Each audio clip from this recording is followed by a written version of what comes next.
முதல் பரிசினை எம் புத்தூர் பொன்னன் அவர்கள் பெறுகிறார்.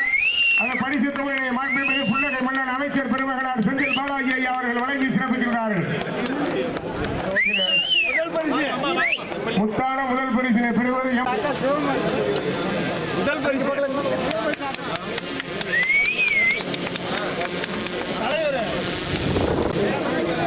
நீங்க எப்படி அமைச்சரை மறைக்காம அப்படி கொடுத்துட்டு அப்படி இரண்டாவது பரிசினை பெறுவது சேலம் ராஜாபுரம் சில்லு.